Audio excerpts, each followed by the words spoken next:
खुश आमदीद। आज हम पाब्लो नेरूदा की एक बहुत ही गहरी नज़्म को समझने की कोशिश कर रहे हैं। ये सिर्फ शायरी नहीं बल्कि जिंदगी को जीने का एक तरीका सिखाती है। और ये सब शुरू होता है एक बहुत ही बुनियादी सवाल से। और वो सवाल ये है कि क्या सिर्फ दिल का धड़कना ही वाकई जिंदा होने की अलामत है? क्या एक धड़कता हुआ दिल और एक जिंदा रूह एक ही चीजें हैं? नेरूदा हमें चैलेंज करते हैं कि नहीं, जिंदा रहना सिर्फ सांस लेने से कहीं कहीं ज्यादा है। और इसी ख्याल की गहराई आपको इन अल्फाज में मिलेगी। अगर आप गैर यकीनी के लिए महफूज चीज़ों को खतरे में नहीं डालते, तो आप आहिस्ता आहिस्ता मरना शुरू कर देते हैं। मतलब हमारी जो सेफ्टी है, हमारा कंफर्ट जोन, वो असल में एक कैद बन जाता है। जबकि भरपूर जिंदगी का मतलब है आज़ादी, चाहे उसमें थोड़ा रिस्क ही क्यों ना हो। तो अब हम इस नज़्म के इस हिस्से की तरफ चलते हैं जो एक इंतबाह है, एक वार्निंग है। ये हमें वो अलामात बताता है जिनसे पता चलता है कि ज़िंदगी की चमक मद्धम पड़ रही है, रूह मुरझा रही है। ये सुनने में थोड़ा संजीदा लगेगा, लेकिन याद रखिए, मसले को समझे बगैर हल नहीं मिलता। आप आहिस्ता आहिस्ता मरना शुरू कर देते हैं।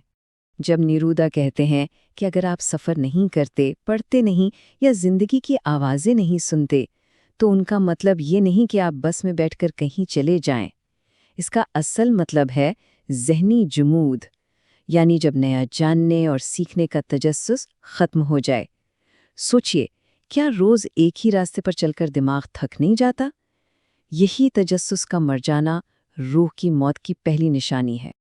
आप आहिस्ता आहिस्ता मरना शुरू कर देते हैं। जब आप अपनी इज्जत नफ्स को खुद ही ख़त्म कर देते हैं, अपनी कद्र नहीं करते या दूसरों को अपनी मदद करने की इजाज़त नहीं देते। तन्हाई का मतलब सिर्फ अकेले रहना नहीं, बल्कि लोगों के बीच होते हुए भी खुद को अलग थलग महसूस करना है। ये खुद से और दुनिया से रिश्ता तोड़ने जैसा है। आप आहिस्ता आहिस्ता मरना शुरू कर देते हैं। अगर आप अपनी आदतों के गुलाम बन जाएं, हर रोज़ एक ही रास्ते पे चलना, मतलब एक ही तरह से सोचना, नए तजुर्बात से घबराना, अलग अलग रंग ना पहनने का मतलब है जिंदगी में नयापन लाने से डरना। ये रूटीन, ये मामूल आहिस्ता आहिस्ता हमारी जिंदगी से सारे रंग छीन लेता है। लेकिन अब वक्त है इस अंधेरे से निकलने का। अब हम बात करेंगे इस मसले के हल की, उस तरियाक की जो इस मरती हुई रूह में फिर से जान डाल सकता है।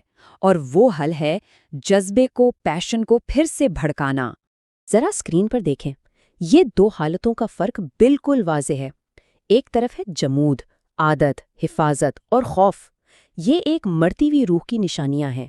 और दूसरी तरफ है नशोनुमा, जज्बा, खतरा और ख्वाब, ये एक जिंदा बेदार रूह की अलामतें हैं। नेरूदा कहते हैं कि अगर आप जज्बे और उसके शोर मचाते एहसासात से बचते हैं, तो आप असल में जिंदगी से बच रहे हैं। पैशन यानी जज्बा वो आग है जो हमारी रूह को रोशन रखती है। यही वो चीज़ है जो आंखों में चमक लाती है और दिल की धड़कन को तेज करती है। अगर ये आग बुझ जाए तो फिर पीछे क्या बचता? और अब हम नज़्म के सबसे अहम और शायद सबसे मुश्किल हिस्से की तरफ आते हैं। ये सिर्फ सोचने की नहीं बल्कि कुछ कर गुजरने की दावत है। ये एक ख्वाब के लिए एक छलांग लगाने का लम्हा है। अक्लमंदाना मशवरा, ये क्या है? अक्सर ये हमारे अंदर के खौफ की आवाज़ होती है जो कहती है कि इत्मीनान से ज़्यादा यकीनी सूरत हाल अहम है। ये वो मशवरा है जो हमें महफूज तो रखता है, लेकिन हमारी उड़ान को भी रोक लेता है, हमें एक पिंजरे में कैद रखता है। तो ख्वाब तक पहुंचने का रास्ता क्या है? पहला कदम ये मानना कि आप अपनी नौकरी से, अपने रिश्ते से, अपनी जिंदगी से खुश नहीं हैं। दूसरा कदम उस महफूज रास्ते को पहचानना जो आपको खतरा मोल लेने से रोक रहा है। और तीसरा, सबसे हिम्मत वाला कदम, गैर यकीनी के लिए यकीनी को दांव पर लगा देना। एक नए सफ़र पर निकलना, चाहे आगे का रास्ता साफ नज़र ना भी आ रहा हो। ये सारी बातें हमें एक नतीजे पर लाती हैं। जिंदगी हमें एक इंतखाब का मौका देती है, एक ऐसा इंतखाब जो शायद जिंदगी में सिर्फ एक बार करना होता है, और वही इंतखाब सब कुछ बदल देता है। नेरूदा की ये आखिरी बात एक दावत है, एक चैलेंज है। वो कहते हैं, अपने आप को अपनी जिंदगी में कम से कम एक बार अक्लमंदाना मशवरे से भाग जाने की इजाज़त दें।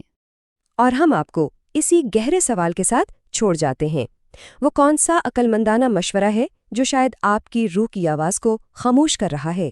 اس پر ضرور سوچیے گا، کیونکہ اس کا جواب آپ کی زندگی کی کہانی کو بدل سکتا ہے۔